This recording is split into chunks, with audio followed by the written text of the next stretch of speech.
Девочки не храпят.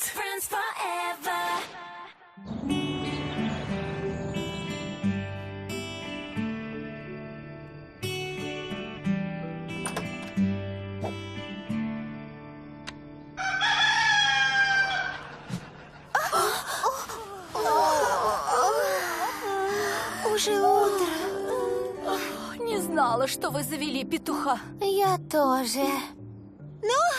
Петух напомнил мне о яйцах, а это значит завтрак. Встаем. Для справки, Стефани, петухи не несут яйца. Доброе утро. Кто голоден? Я! Уверен, вы нагуляли аппетит со всем этим шумом прошлой ночью. Папа, ночевка подразумевает много шуток и смеха. Без этого никак. Шутки и смех — это все очень мило, но вы так ужасно храпели. Храпели? Я ничего не слышала. Я тоже, только того жуткого петуха. Ну, может, вы приняли чей-то храп за петуха?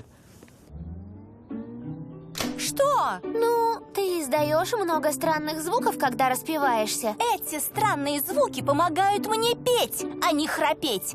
Если кто-то и храпит, то это... Не смотрите на меня, я никогда в жизни не храпела. Если это не записано в твоем телефоне, это не значит, что ты так не делаешь. У тебя самый громкий голос. У Оливии такой же голос, как у меня, даже громче. Храп — это звуковые волны низкой частоты.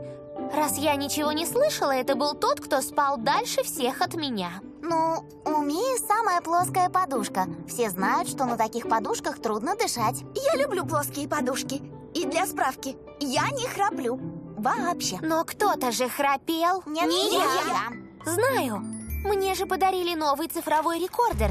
И я как раз хотела испытать его. Мы можем устроить еще одну ночевку и записать, как мы спим. И тогда все станет ясно. Да, конечно. Ладно. Не вопрос.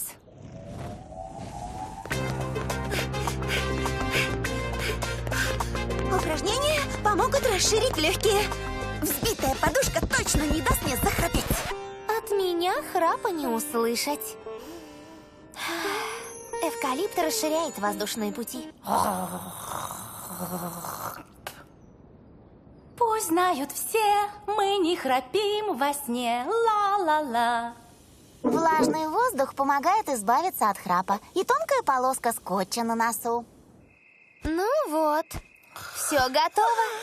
Спокойной ночи.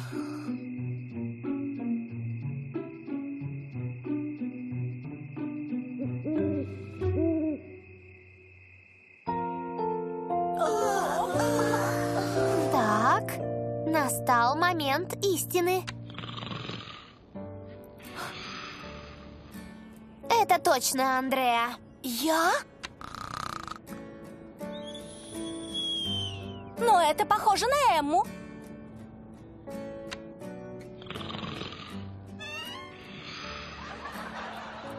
Ну, согласно статистике, все храпят хотя бы один раз в жизни. Ой, я случайно удалила запись. О, какая жалость! Да, жаль. Руки-крюки. Эй, пойдемте лучше завтракать и забудем про этот храп. И больше никогда не будем об этом вспоминать. Отличная идея.